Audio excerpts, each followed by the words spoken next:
viewers and subscribers, welcome back to the Sports Perspective TV.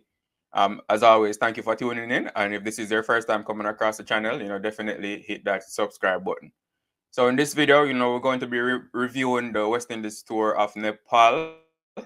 They won the series 3-2, the T20 series 3-2. So we're going to be looking at, some of the things that we learned from that series that they played against Nepal. Right.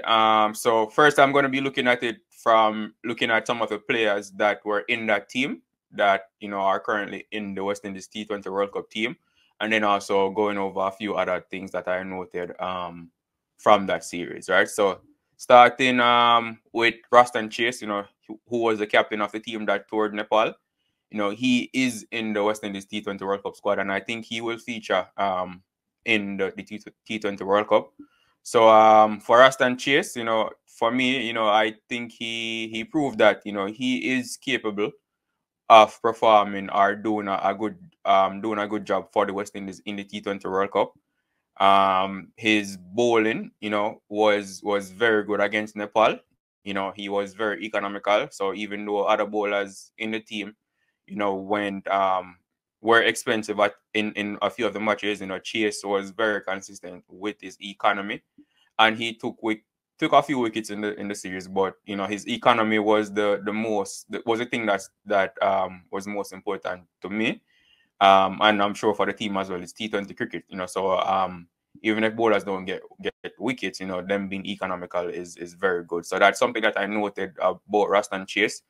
And Darren Sammy said it in his press conference that he's looking at Chase to play that Marlon Samuels role, in the team, which is, being an all-rounder, batting, being that stabling factor in the middle order, but also, bowling overs with when the team needs him to bowl as well. So seeing Chase being economical in this Nepal series definitely was a good look, and I do think he has the ability to play that role, that Marlon Samuels role in the T20 World Cup for the West Indies.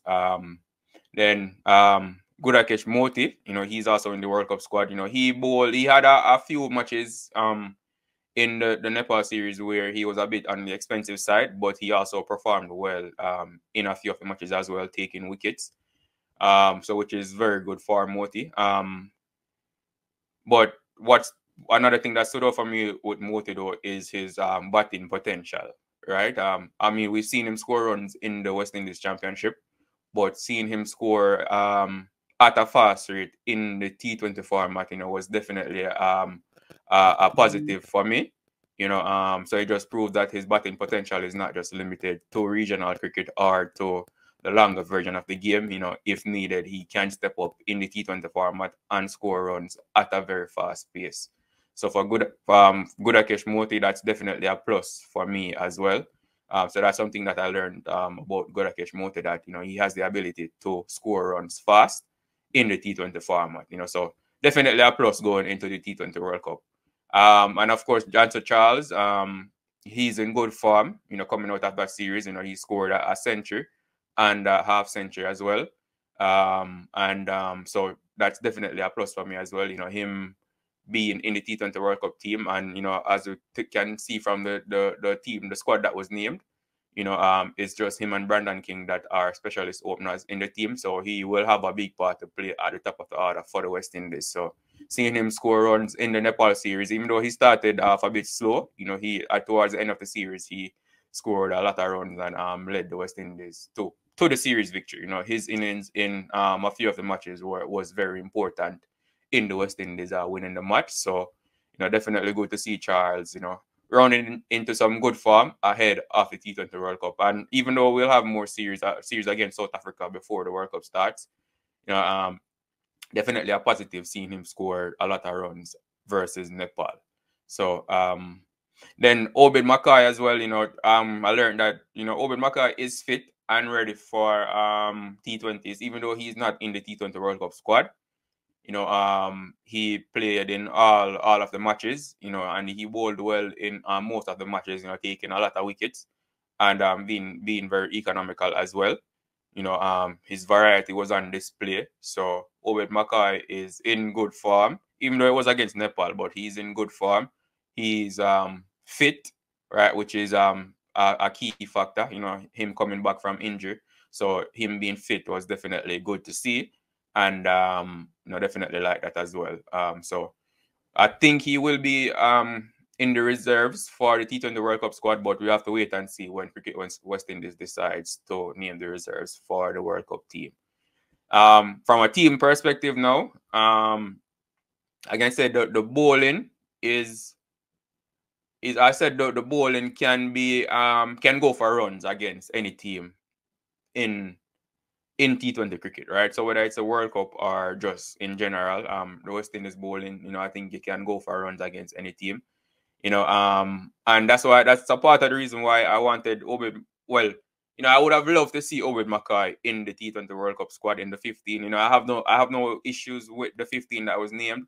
But I think Obed Mackay would have provided a bit of difference. Him being left-handed. A different variety. Of course, and he has a lot of variety in his bowling arsenal as well. A lot of change up pace and just a different angle, him being left-handed, so that I think that would have, added, something different to the West Indies lineup. But nevertheless, it's still a good team, and all the players that are there, I think they can do well, right? But I think the West Indies bowling can go for runs against any team, and we saw that in Nepal, right? So Nepal is a team that you'd expect the West Indies to run over, but that wasn't so. They scored runs against this bowling lineup, and Chase and Moti are in the West Indies T20 World Cup squad. Those are the only bowlers, but even in the T20 World Cup squad, I think the bowling can go for runs, against any team, right? In T20 cricket, another thing that I learned as well is that in T20 cricket, no team can be underestimated, right?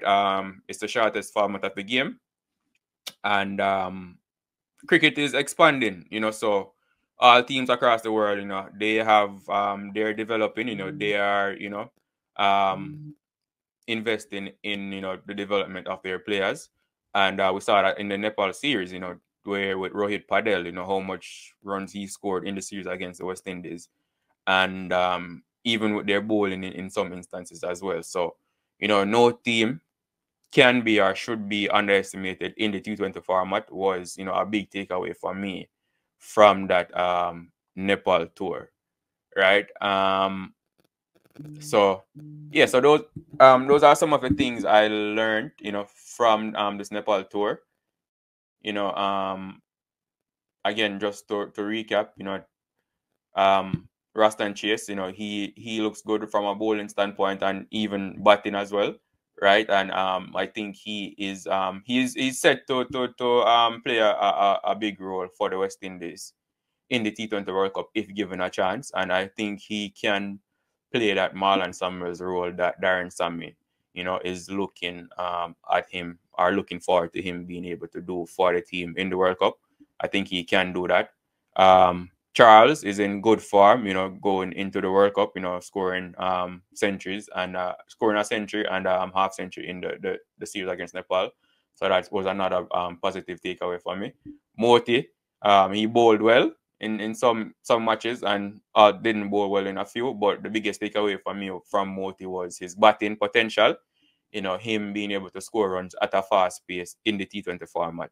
Right, so that was a positive takeaway for me about Gudakesh Moti from this Nepal series.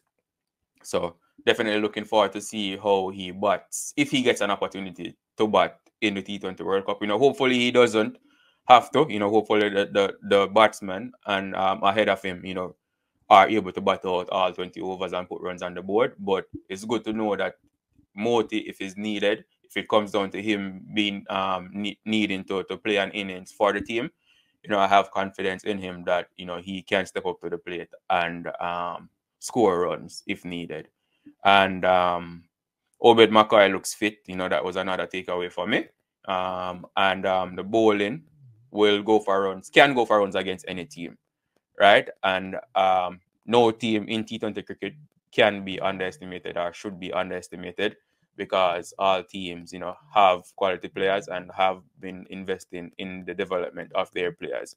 right? So no team, should be underestimated or in T20 cricket.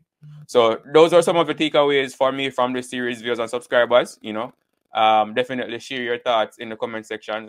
In the comment section, let me know what you think about the Nepal series. What did you learn from the series? And yeah, share your thoughts in the comment section. Of course, your thoughts are always welcome. And but that's all I have for you in this video. As always, like the video, subscribe to the channel, and share your thoughts in the comment section. Thank you for tuning in, and I'll see you in the next video.